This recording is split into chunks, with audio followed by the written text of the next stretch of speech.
तक्षण दूर करे,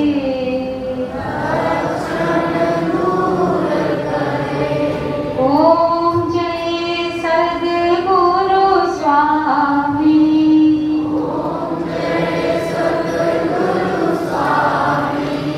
शरण पड़े को मुक्ति दिलावे,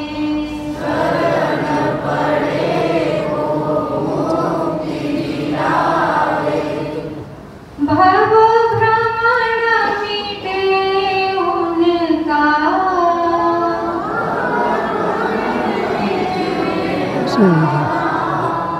मल विक्षेप को दूर हटावे, इधर हो जाओ, इधर साइड साइड से। अज्ञान कटे मन का,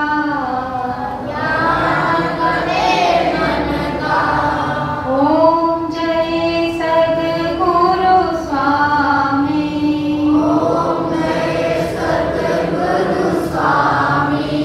तुम ही सर्वं देव हमारे,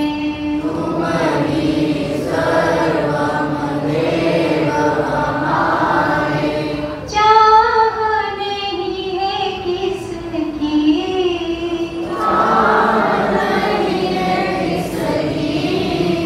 तुम बिन और न दूजा,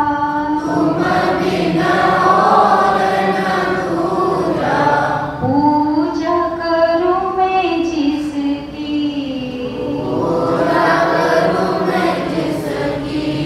ओम जय सद्गुरु स्वामी,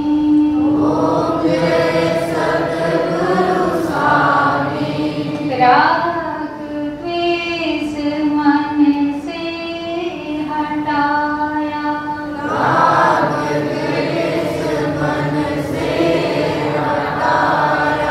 और जन्म मरण फेरा,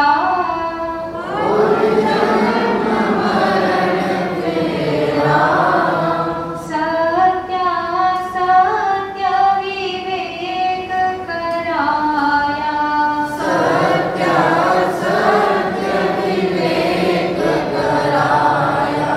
अज्ञान हरा मेरा,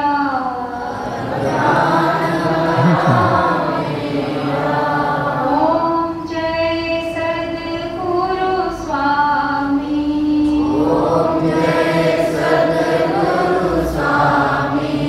निज तन भूति मिटाई,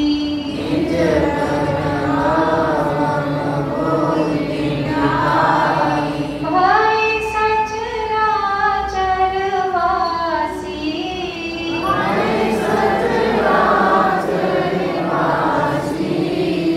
तुम करुणा के सागर,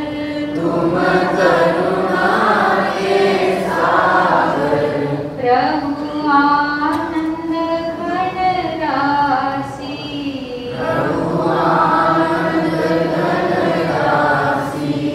ओम जय सद्गुरु स्वामी,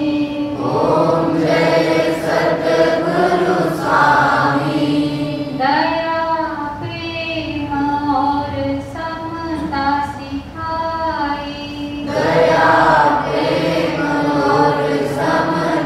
सिखाई, प्रति सन्मुख जो मेरे,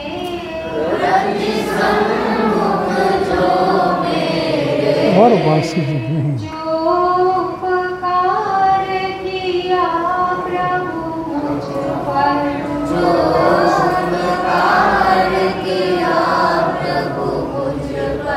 किस विध कहूँ तुम्हारे, उनका पीछे और ओम जय सद्गुरु स्वामी,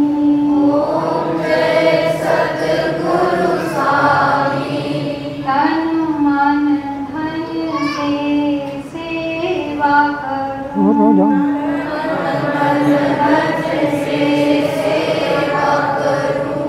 मन लाऊं नहीं कामा,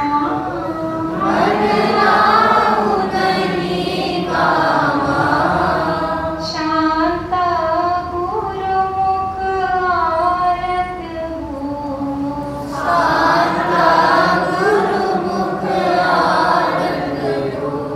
पाओ आनंद धामा,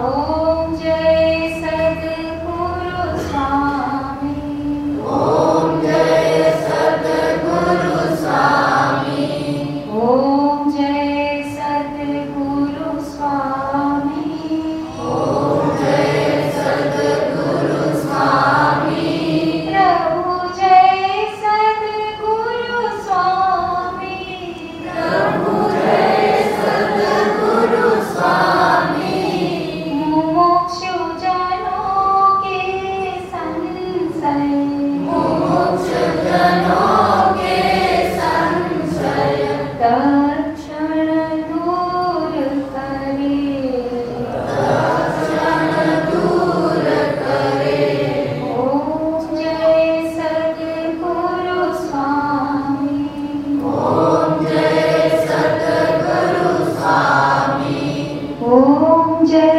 सद्गुरु स्वामी, ओम जय सद्गुरु स्वामी। स्वयं प्रकाश है। सद्गुरुदेव के द्वारा हमें अभी तक जो ज्ञान प्राप्त हुआ, उस ज्ञान के द्वारा हमें अपने स्वरूप का बोध हुआ। हमारा स्वरूप कैसा है, मैं कौन हूँ का बोध हमें हुआ। इस भजन के माध्यम से हम सभी अपने स्वरूप के बोध के बारे में जानेंगे। मैं कौन हूँ? मैं हूँ सतचित आनंद रूप, कोई कोई जाने रे।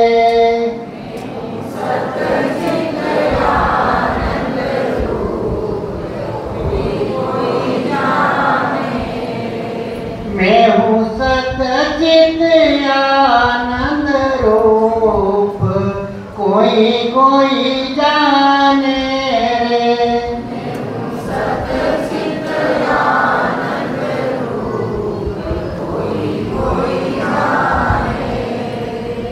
वेद मंत्र का मैं हूँ सृष्टा,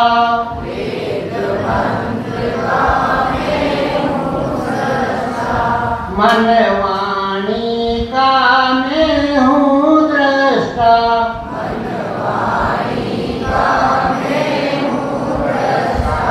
मैं हूँ साक्षी भूप, कोई कोई जाने रे।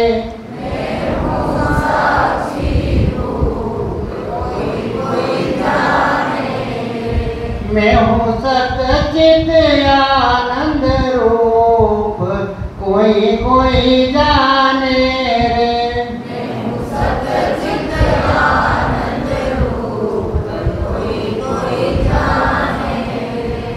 पंचकोश से मैं हूँ न्यारा,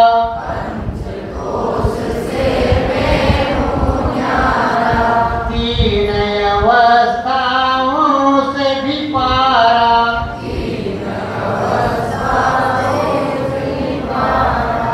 अनुभव सिद्ध स्वरूप, कोई कोई जाने रे।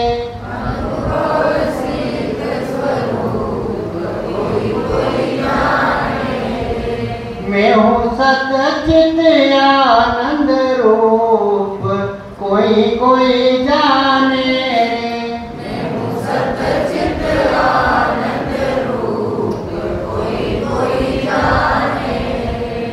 जन्म मरण मेरा धर्म नहीं है,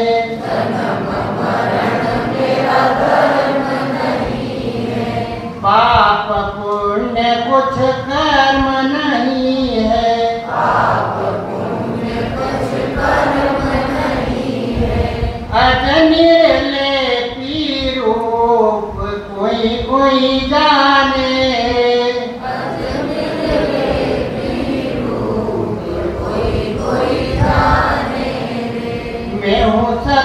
चित आनंद रूप कोई कोई जाने रे।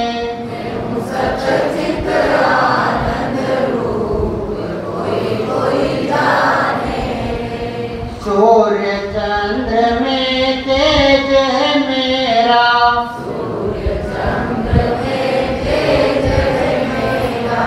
अग्नि में भी ओज है मेरा,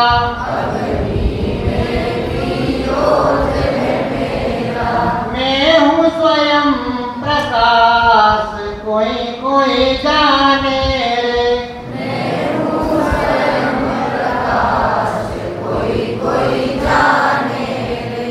मैं हूँ सच्चित आनंद रूप कोई कोई जाने रे।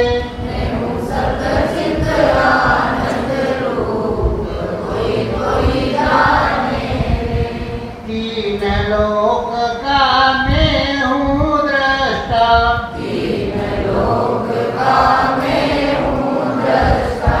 तीन लोक का मैं हूँ स्वामी,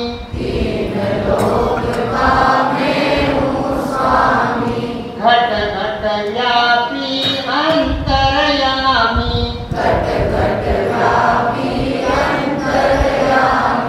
मैं हूँ ब्रह्म स्वरूप कोई कोई जाने रे।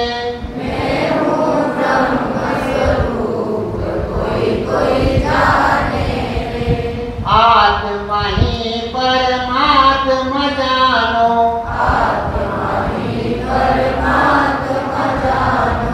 जीव ब्रह्म में भेद न मानो,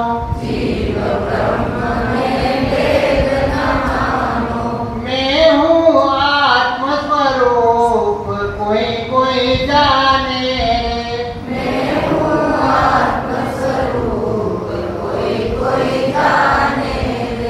मैं हूँ सच्चित आनंद रूप कोई कोई जाने रे।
मेरी झोली में भर दो।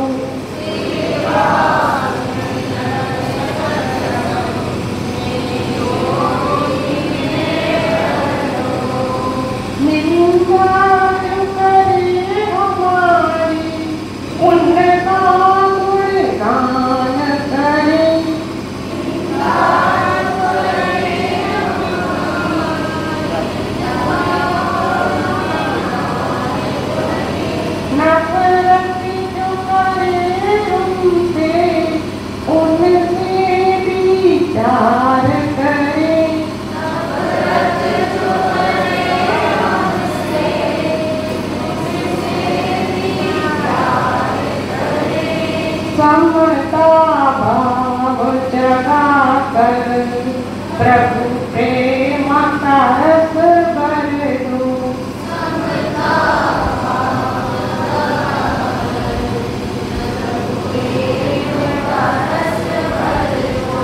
सेवा सुमिरन सत्संग मेरी झोली में भर दो।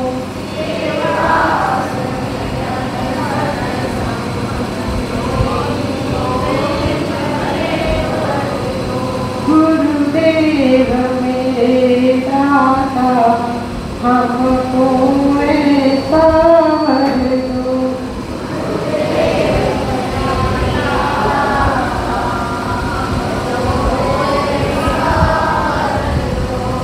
करके जो हमारा बुरा उनका कारक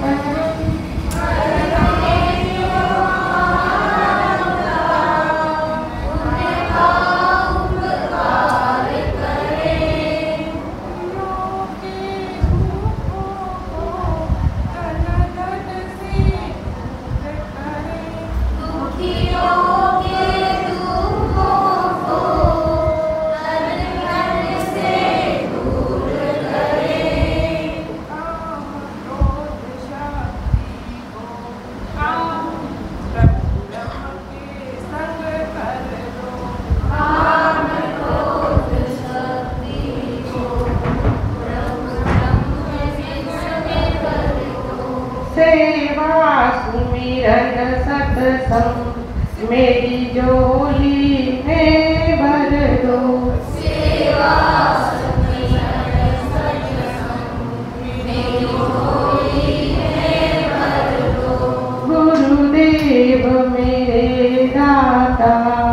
हमको ऐसा वर दो।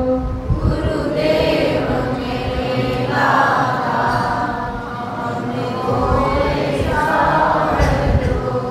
श्रवण मनन कराकर मेरा सोहम भाव जगाओ।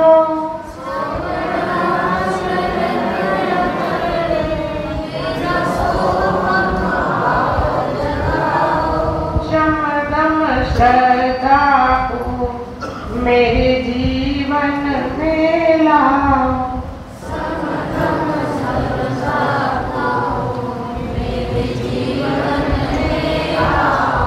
दान दया अरु सेवा प्रभु करने का वर दो।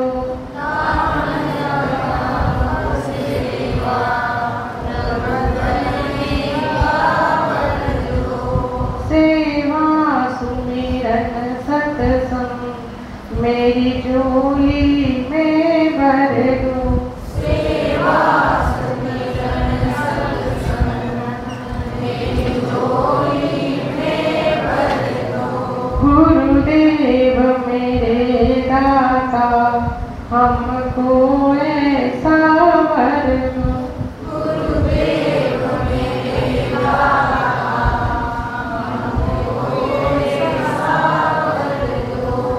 मेरे मन मंदिर में प्रभु एक साक्षी भाव रहे। मेरे मन मंदिर में प्रभु एक साक्षी भाव रहे। जिस ओर भी मैं देखूं एक ब्रह्म ही दिखता रहे। जिस ओर भी मैं देखूं एक ब्रह्म ही दिखता रहे।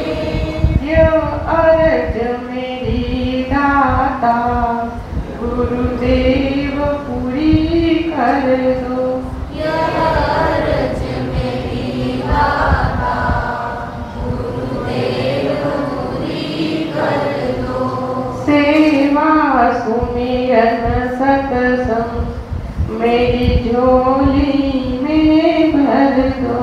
सेवा सुमिरन सत्संग मेरी झोली में भर दो। गुरुदेव मेरे दाता हमको ऐसा वर दो। गुरुदेव मेरे दाता हमको ऐसा वर दो। शो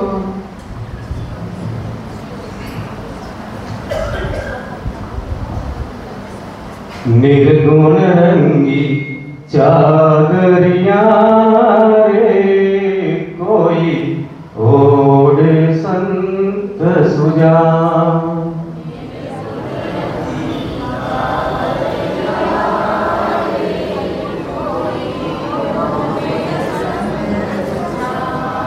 निर्गुण रंगी चादरिया रे कोई ओढ़ संत सुजा।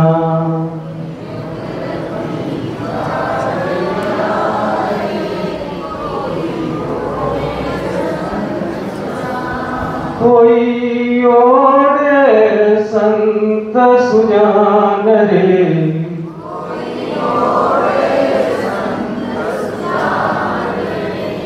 कोई ओढ़े संत सुजान।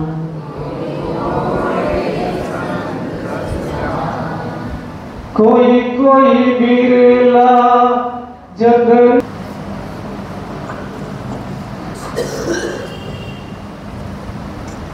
ये बच्चे की माँ जिंदा है तो ले जाए इसको पकड़ के। ये घूमता रहता है बच्चा, इसकी माँ जिंदा है तो पकड़े। अनादिकाल से संसार का प्रत्येक प्राणी जो यहाँ है अथवा बाहर है, अपने वास्तविक स्वरूप को जो दृष्टा साक्षी आत्मा उसको न जानकर इस दृश्य अनित्य जड़ शरीर को मेरा मैं मानकर 84 लाख योनियों में भटकता चला आ रहा है, जिसकी चर्चा कल तक होती रही। और उस देह भाव का जिन्होंने त्याग कर दिया, उन्होंने अपने अमृत स्वरूप का बोध प्रकट किया यहाँ पर आसन पर बैठकर कि ये जन्मने मरने वाला शरीर मैं नहीं, न मेरा कोई है, न मेरी कोई है, न मेरे कोई है। मैं इन तीनों उपाधियों से केवल दृष्टा साक्षी आत्मा हूँ। और जब तक ये मेरा पना, मेरी पना और मेरे पना का भाव मन में ग्रसित रहेगा, जकड़ा रहेगा, तब तक कोई भी इसको मुक्ति नहीं दिला सकता है। सारे वेदों का, उपनिषदों का, गीता का, धर्म ग्रंथों का सार चीज है कि मैं केवल साक्षी दृष्टा मात्र हूँ। कोई भी मेरा यहाँ, कोई भी मेरी यहाँ, कोई भी मेरे यहाँ नहीं है। ये सब झूठे हैं। जितने मेरा बनाया है सब तुमको धोखा देने वाले हैं। जितने को मेरी बनाकर रखा है सब धोखा देने वाले हैं। जितने को मेरा मान के रखा है ये सब संसार बंधन में जकड़ने, पुनर्जन्म दिलाने वाले। इसलिए अपने शुद्ध साक्षी स्वरूप ब्रह्म स्वरूप का मन में निश्चय करना है। एक बार संत कबीरदास जी प्रातःकाल भ्रमण के लिए जा रहे हैं। उनका बेटा भी उनके साथ। कमाल है। अरे तेरी चोटी को काट देना, क्यों नखरे दिखा रही है? लज्जा नहीं आती, शर्म नहीं आती? बालों तक ये देश नहीं छूटेगा। इन बालों को संभालते रहोगे, ये दाढ़ी मूछा नरक ले जाएगी, नरक ले जाएगी। इस क्लास में बैठकर अगर ये देह आसक्ति नहीं छूटी, जाति आसक्ति नहीं छूटी, नाम की आसक्ति नहीं छूटी, रूप की आसक्ति नहीं छूटी, आश्रम की आसक्ति नहीं छूटी, तो फिर यह जीवन में कितना भी योग यज्ञ जप तप पूजा पाठ करे, इसका कल्याण नहीं होगा। ये कुत्ता बनेगा, गधा बनेगा, घोड़ा बनेगा, बाघ बनेगा, सांप बनेगा, हाथी बनेगा। इन योनियों में फिर आकर 4,84,000 जोनि भ्रमत यह जीव अविनाशी। निरंजन के जहर की तरह, तलवार की तरह तीखे वचन सुनकर भी जिनकी ये अज्ञान निद्रा, ये मोह निद्रा नहीं टूटी, और फिर भी अपनी दाढ़ी मूछे चोटी का गर्व लेकर, कपड़ों का, भगवा वस्त्रों का गर्व लेकर बैठे हैं। यह सब के सब 84 में भटकने वाले पशु बनेंगे, पक्षी बनेंगे, कीट बनेंगे, पतंग बनेंगे, क्योंकि और कोई रास्ता नहीं। जब तक अपने शुद्ध स्वरूप का बोध नहीं जगेगा और इस अनात्म शरीर का ही श्रृंगार करने में लगे रहोगे, इस अनात्म शरीर का ही वेश्यावृत्ति की तरह सौंदर्य निखारने में लगे रहोगे, इससे मेरा सौंदर्य है, ये फोटो खिंचाने योग्य है, इसलिए फोटो खिंचाने तक के लिए मैं दाढ़ी मूछ रखूँगा, फोटो खिंचाने के बाद फिर काट दूंगा। तो तुम्हारा दोनों तरफ आसक्ति है। फोटो के भी यहाँ साज भी आसक्ति है और बिना फोटो के भी आसक्ति है। इसलिए ये कटु वचन, तुमको जहर वाले वचन दुनिया में कोई गुरु आकर सामने बताएगा नहीं। सब तुम्हारे झूठे रूप की प्रशंसा करते रहेंगे। आप बहुत अच्छे त्यागी हैं, आप बड़े ब्रह्मचारी हैं, आप बड़े गृहस्थी हैं, आप तो बहुत बड़े वानप्रस्थी, आप तो बहुत, उनको लज्जा नहीं आती, शर्म नहीं आती कि बार बार हमको ये कहा जाता है, तो क्यों नहीं हम इसको बदल दें। लेकिन लोग हमको इस रूप से जाने, इसलिए ये रूप को धारण किया है। अरे हम तो ये शरीर नहीं है और शरीर भी मेरा नहीं है, कि शरीर की जाति भी मेरी जाति नहीं है, कि शरीर के संबंधी भी मेरे संबंधी, न कोई रा न कोई री न कोई रे, मैं तो एक आत्मा प्रभु, मेरे तो गिरधर गोपाल दूसरा ना। मीरा ने कोई स्वांग नहीं रचाया, मीरा ने कोई अपना वेश नहीं रचाया, रविदास स्वामी ने अपना कोई वेश नहीं, चमारी काम करते थे रविदास स्वामी मीरा के गुरु, चमारी काम करते थे। कोई लुहारी काम करता था, कोई सुतारी, उन्होंने कोई पाखंड कपड़े रंग कर सन्यासी बनकर कि गले में रुद्राक्ष माला, फिर मोती की माला, तो फिर यह तुलसी की माला, ये सब वेश्यावृत्ति लोगों को खुश करने की है। जब तक लोक वासना मन में है तुम परमात्मा को नहीं पा सकोगे। लोक वासना का त्याग करना है, तब जाकर तुम अपने स्वरूप में स्थित हो सकोगे। तो कबीरदास जी कोई वेश धारण नहीं किया, कबीरदास जी साधारण रूप में जा रहे थे, अपना बेटा कमाल भी साथ में था। चलते चलते चलते एक जगह रुक गए।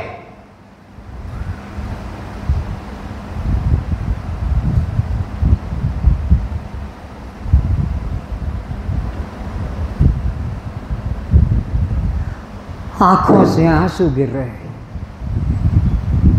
कबीर का बेटा कमाल सोच रहा पिताजी के सामने कोई आया भी नहीं, ये क्यों रुक गए। पैर में कोई कांटा गुड़ी कंकड़ होगा तो टांग ऊंची करके निकालेंगे, लेकिन टांग भी नहीं हिला रहे हैं, जूते भी नहीं खोल रहे हैं, खड़े हैं। तो बेटे ने पिता की तरफ देखा,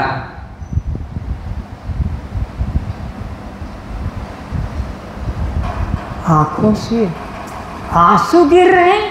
कबीरदास जी की आंखों से आंसू गिर रहे हैं, कि क्या मामला। तो देखा कबीरदास ने,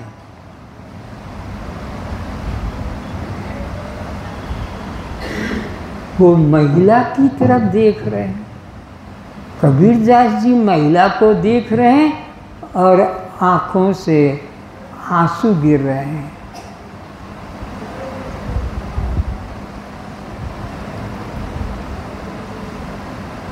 लड़के ने कहा, लड़के ने, ओ पिताजी उधर क्या देख रहे हो।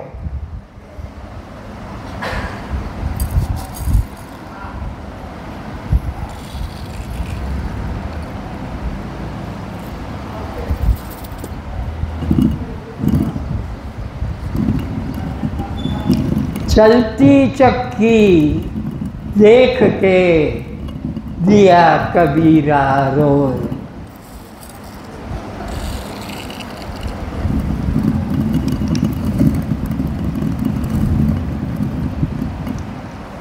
कबीरदास जी, वो एक महिला जो बैठी थी और उसको देखकर आंसू गिर रहे थे, पर कबीरदास तो ब्रह्म ज्ञानी थे, उस चमड़े को क्या देखेंगे, उस सड़े हुए मलमूत्र के पिटारे को। ये स्त्री का पुरुष का शरीर क्या है, पिता माता के रजवीर्य गंदी धातु कपड़े पे गिर जाए तो नफरत, चमड़े पे गिरे तो नफरत, उससे बने शरीर को। तो कबीरदास जी जो उस स्त्री की तरफ देख रहे थे और आंखों से आंसू गिर रहे थे, तो लोग तो यही समझेंगे कि कबीरदास जी स्त्री के रूप में आसक्त हैं और उनको देखकर अपनी पत्नी की याद आ रही होगी शायद। मूर्ख लोग तो ऐसे ही समझेंगे, लेकिन कबीरदास तो ब्रह्म ज्ञानी आत्मनिष्ठ थे। तो चलती चक्की देख के वो जो महिला चक्की चला रही थी और इधर से दाना डालती जा रही थी, तो चलती चक्की देख के दिया कबीरा रोए। ये अब इधर देखो कबीर की दृष्टि,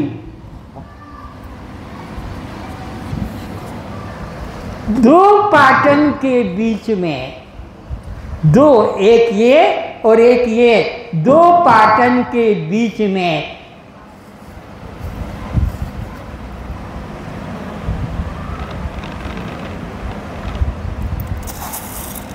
साबुत बचाना कोई।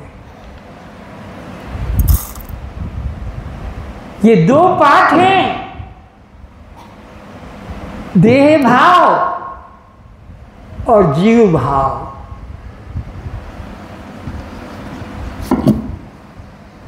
तो चलती चक्की देख के दिया कबीरा रोए, दो पाटन के बीच में साबुत बचाना कोई।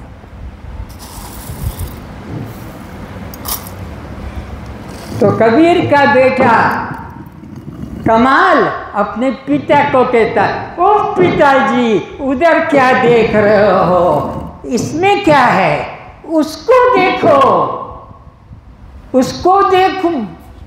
किसको देखो?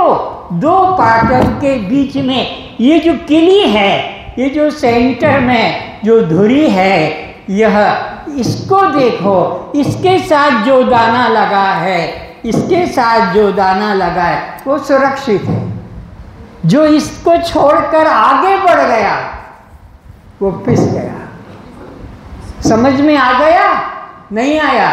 इसको किली कहते हैं, इसको एक्सल कहते हैं, इसको धुरी कहते हैं। तो जो दाना इस धुरी से लगा है, साक्षी से लगा है, दृष्टा से लगा है कि मैं दृष्टा साक्षी आत्मा हूँ, वो बस बचेगा।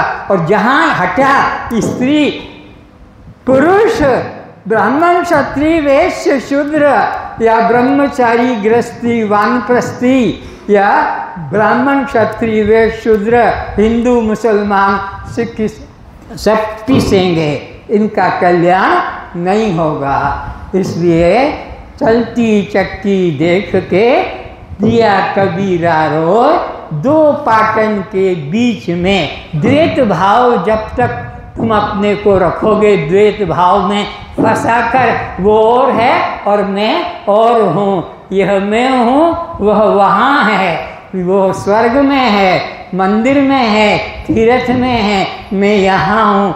जब तक ये द्वैत भाव रहेगा इस जीव का कभी कल्याण नहीं होगा। अस्तु अपने को इस द्वैत भाव से बचा के रखना है। जब तक द्वैत भाव रहेगा कल्याण नहीं होगा। तो यह द्वैत भाव, जीव अलग है और ब्रह्म अलग है, आत्मा अलग है और परमात्मा अलग है। ये भाव मन में, जो घर में मूर्ति रखी है, जो फोटो रखा है, जिसके आगे दीपक जला देते हो, जिसके आगे तुम शंख बजाते हो, जिसके आगे, ये सब तुम्हारे बंधन का कारण है। जब तक सद्गुरु नहीं मिलता है तब तक ये सब नाटक खेल करना पड़ते हैं, लेकिन जब सद्गुरु मिल गया फिर उसके बाद में इन सब करने की जरूरत नहीं रहती है। तो इस तरह दो पाटन के बीच में, यानी जब तक अपने को दो भावों के, द्वैत के अंदर रखोगे कल्याण नहीं होगा। इसलिए द्वैत भाव को निकालो, कस्त्वम, इसमें टिक जाओ।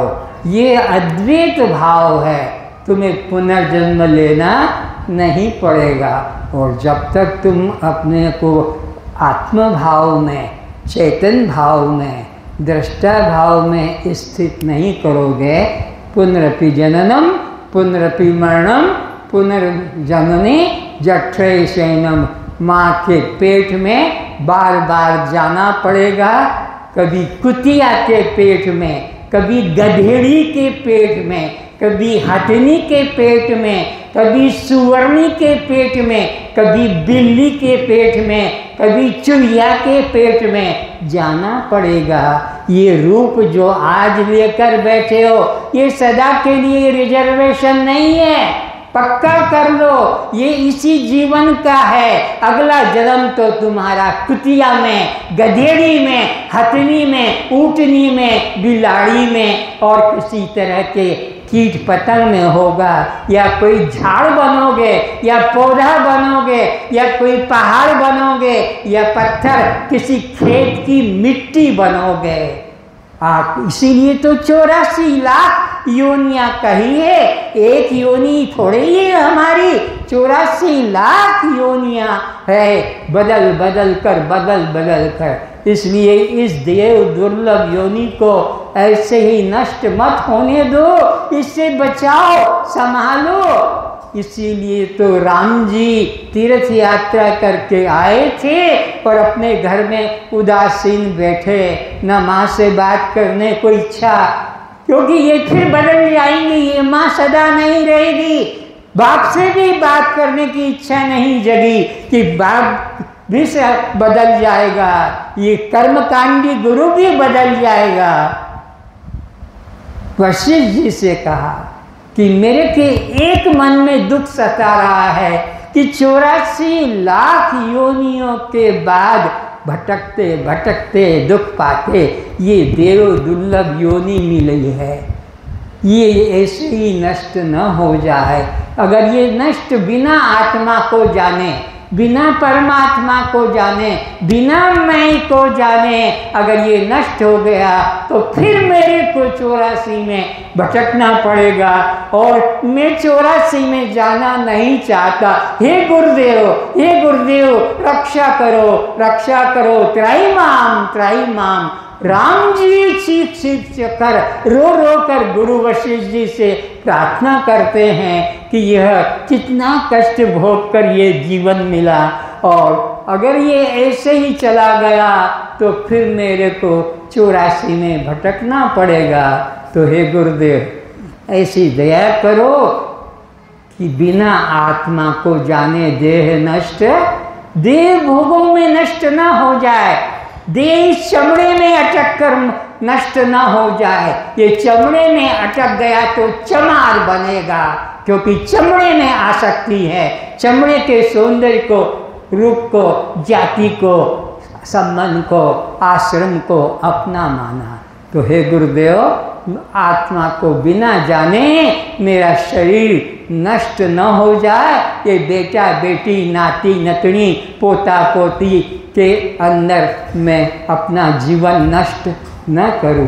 तब वशिष्ठ जी को खुशी हुई कि जीव ने छोटी उम्र में ही, राम जी की उम्र कोई ज़्यादा बड़ी नहीं थी, इसने कहा, इसने जिज्ञासा प्रकट की और तब उन राम जी को गुरु वशिष्ठ जी ने ज्ञान की सप्तभूमि का पाठ पढ़ाया कि हे राम, ये शुभेच्छा, ये सुविचारणा, ये सबके अंदर नहीं आती, तेरा पुण्य है, जन्मों जन्मों का पुण्य है, जिसकी वजह से तेरे को अंदर ये अथा तो ब्रह्म जिज्ञासा, मुक्ति को पाने की जिज्ञासा जागृत हुई है। धन्य है, मैं तुझे बताऊंगा। शुभेच्छा सुविचारणा तनुमानसी सत्वापत्ति असंशक्ति पदार्था भावनी तूर्य को मुक्ति का जीते जी अनुभव, और ऐसा किया।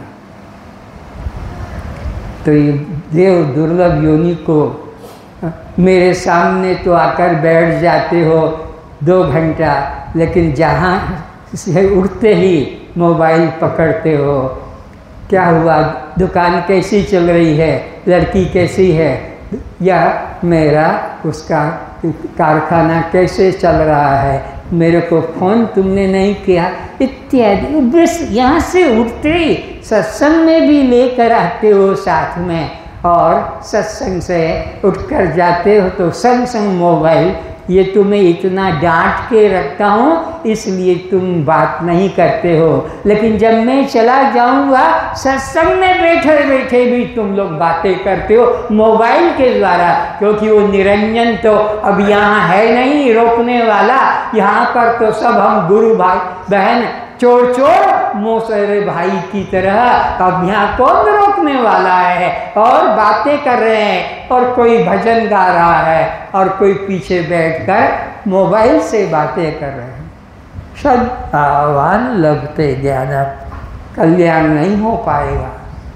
पूरा 2 घंटे सत्संग के अंदर तुम कंट्रोल करके बैठते हो शरीर को मोबाइल को, लेकिन मन तो तुम्हारा कब बंद हो और कब जाकर मोबाइल ऑन करूं। हेलो हेलो केम छो, तमारी देव केमती छे, शू छे, शू करो छो, ऐसे ऐसे अपनी अपनी भाषा में बात करने लग जाते हो।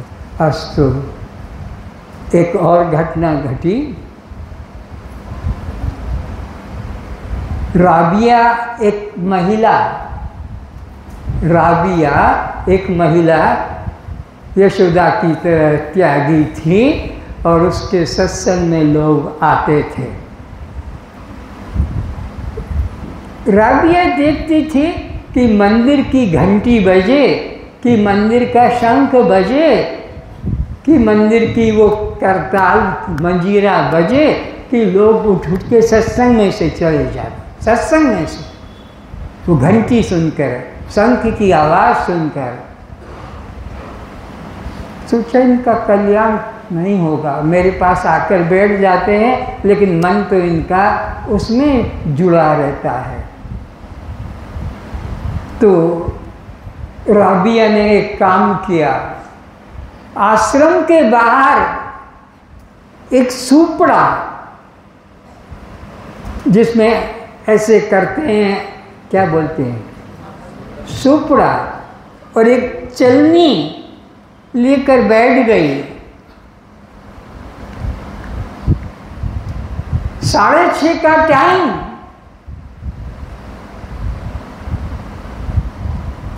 तो शिष्य लोग जो थे आकर, माँ ये क्या कर रही हो? कुछ नहीं बेटा, मेरी सुई खो गई है, उसको ढूंढ रही हूँ। तो क्या, छोड़ो ये काम हम शिष्य लोग करेंगे। सूप ले लिया, वो भी उड़ा रहे हैं, उसको थाली में डाल रहे हैं। बोली यहाँ तुम क्या कर रही थी? यहाँ नहीं कर रही, घर में सिल रही थी, घर में सिल रही थी और सुई में धागा पिरो रही थी, सुई गिर गई। अंधेरा है घर में, यहाँ उजेला है, ढूंढ रही हूँ। और वो बच्चे, अरे माँ हम तुमको ज्ञानी समझ के और ज्ञान लेने आते हैं और तुम सुई खो गई घर में और ढूंढने आई हो बाहर। भैया बेटा उजाला है ना, अरे उजाला है तो भी क्या हुआ, जहाँ सुई गिरी है तो वहीं खोजना होगा, यह नहीं मिलेगी, कैसे मिलेगी? अब वो पूछती है तुम कहाँ से आ रहे हो? ये तिलक लगा के, ये गले में सिंदूर लगा के, ये हाथ में डोरी बांध के, ये तुम कहाँ से आ रहे हो? वो मंदिर से आ रहे हैं। किसने दिया तुमको?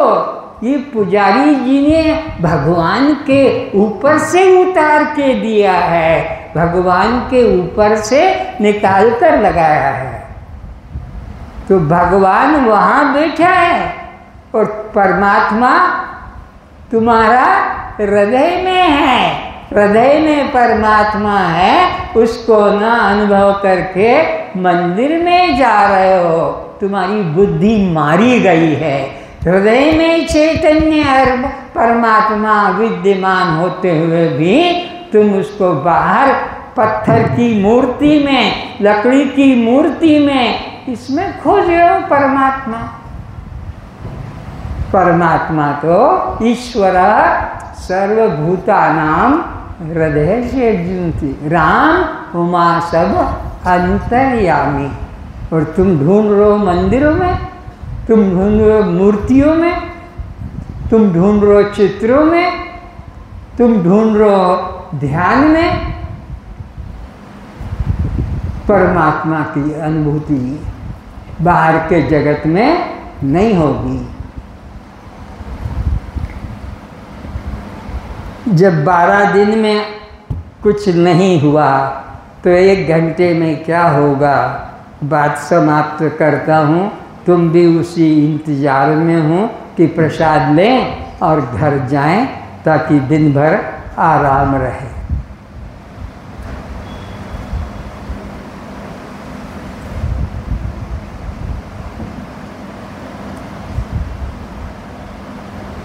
कर्म के कर्ता कर्म के द्वारा 5 प्रकार के फल पाते हैं। कितने? कर्म का कर्ता कर्म के द्वारा 5 प्रकार के फल पाता है। कौन कौन से कर्म? प्राप्ति कर्म, उत्पत्ति कर्म, विकार कर्म, शुद्धि संस्कार कर्म और अभिन्न कर्म। प्राप्ति, उत्पत्ति, विकार, संस्कार और अद्वैत, नाश करके 5 तरह के यह फल पाता है। सुनो अब इसको। उत्पत्ति, घर में, और प्राप्ति, घर में देखा कुछ आटा भी नहीं, गेहूं भी नहीं, चना भी नहीं, बेसन भी नहीं, धान भी नहीं, चावल भी नहीं, तो पेट कैसे भरेंगे? तो चलो बाजार चलते हैं, बाजार से चावल ले आएंगे, आटा ले आएंगे, बेसन ले आएंगे और काम करेंगे। तो पहले नंबर में कर्म का उपयोग प्राप्ति। घर में आपको जीवन यात्रा के लिए पहला कर्म। लेकिन देखा कि बाजार में भी नहीं, घर में भी नहीं, तो किसान खेत में उत्पत्ति करता है। कर्म का दूसरा उपयोग हो गया है उत्पत्ति। पहला कर्म तो प्राप्ति, उसमें नहीं काम बना, तो दूसरा कर्म है उत्पत्ति। उत्पत्ति करके काम चलाया, गेहूं ले आए खेत से, धान ले आए खेत से, चना मटर मूंगफली ले आए खेत से। लेकिन उसको ऐसे ही तो खाया नहीं जाएगा, उसका परिवर्तन करना पड़ेगा। मूंगफली है, छिलके निकालो, चना है, उसके ऊपर का छिलका वो हटाओ, फिर उसको भी पानी में चने को भिगाओ, तब उसको दाल बनेगी, सूखेगा, इत्यादि परिवर्तन, विकार। कर्म का पहला उपयोग प्राप्ति, उससे काम नहीं बना तो उत्पत्ति, उत्पत्ति से काम नहीं बना तो उसमें परिवर्तन करना पड़ेगा। गेहूं को, चने को पीसना पड़ेगा। इसी प्रकार का तेल निकाले तो उसको पीसना पड़ेगा। कर्म का तीसरा उपयोग विकार, परिवर्तन। उसके बाद में फिर क्या करना पड़ेगा? शुद्धि संस्कार। अब आटे में पानी डालो या दूध में कुछ डालो ताकि वह ये दही बनेगा। दही के बाद कुछ मलाई मक्खन निकलेगा, फिर छाछ बनेगी, फिर इत्यादि शुद्धि संस्कार करना पड़ता है। प्राप्ति, उत्पत्ति, संस्कार, शुद्ध, ये विकार और संस्कार। हलवा बन गया, मुंह में पानी मत लाना, वो तो यहाँ से उठने के बाद मिलेगा, तो पेट भर के मिलेगा, भागने की चिंता मत करना। तो प्राप्ति, उत्पत्ति, विकार, शुद्धि संस्कार, चंदन घिसना है, वो आगे करेंगे। तो इस तरह से, और देखा कि ये खराब हो गया, बासी हो गया, बदबू मार रहा है, तो पशुओं को डाल देते, नष्ट कर देते हैं, नाश। कर्म के कितने उपयोग हो गए? बोलो। पहला प्राप्ति, दूसरा उत्पत्ति, तीसरा विकार, चौथा संस्कार और पांचवा नाश। संसार में अब परमात्मा की तरफ चलते हैं। परमात्मा के पाने में क्या क्या हमको करना पड़ेगा? तो पहला तो है, कर्म का पहला उपयोग क्या? बोलो। तो परमात्मा की प्राप्ति करना है तो वेद कहता नहीं नहीं मत भटको, मत भटको, तत्वमसि, तू ही तो है, वो कोई अन्य थोड़ी जो चार धाम की यात्रा करेगा, बद्री केदार जाएगा या गंगा में जाएगा तो मिलेगा। ईश्वर सर्वभूतानां हृदये चिन्तित, तो पहले से ही परमात्मा तो प्राप्त है, इसलिए परमात्मा के लिए प्राप्ति रूप कर्म करने की जरूरत मैं क्यों बता रहा हूँ कि मैंने तुमको सब कर्म जाल से, उपासना के जाल से, ध्यान समाधि के जाल से अलग कर दिया है। इन 10-12 दिनों में तुम्हें न कोई कर्म करना है, न उपासना करना है, न ध्यान योग समाधि करना है, न तीर्थाटन करना है, न व्रत करना है। परमात्मा नित्य प्राप्त है, संसार नित्य प्राप्त। संसार में तो 5 कर्म करोगे तब पेट भरता है। प्राप्ति करो, उत्पत्ति करो, विकार करो, संस्कार करो और नाश करो। परमात्मा के लिए एक भी कर्म करने की जरूरत नहीं है, क्योंकि परमात्मा नित्य प्राप्त है। परमात्मा बोलो नित्य प्राप्त है। तो नित्य प्राप्त परमात्मा के लिए केवल विचार की जरूरत है। अविचार से अप्राप्त लगता है, विचार से वो प्राप्त सा लगता है। पर परमात्मा तो हमारा नित्य स्वभाव है, स्वरूप है। तो हमको जितने श्रोता बैठे हैं, परमात्मा की प्राप्ति के लिए कहाँ जाना पड़ेगा? बिनु सत्संग, ये अनुभव में आने वाला सत्संग से ही वो अनुभव में आता है। तो परमात्मा के लिए प्राप्ति रूप कर्म करने की जरूरत, बोलो क्यों? वो पहले से ही मिला है, पहले से ही प्राप्त है। अग्नि को गर्म करने के लिए क्या करोगे? बर्फ को ठंडा करने के लिए क्या करोगे? अरे नीम को कड़वा करने के लिए क्या करोगे? गन्ने को मीठा करने के लिए क्या डालोगे? सांटा तो पहले से मीठा है, नीम तो पहले से कड़वी है, बर्फ तो पहले से ही ठंडा है,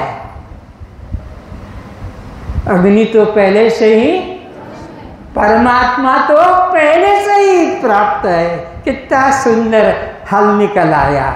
परमात्मा तो अग्नि की उष्णता की तरह, बर्फ से शीतलता की तरह, चीनी से मधुरता की तरह, नीम से कड़वाहट की तरह, नींबू से खटास की तरह परमात्मा जीव का नित्य स्वभाव है। उसके लिए कहीं जाने की जरूरत। एक बात स्पष्ट हो गई।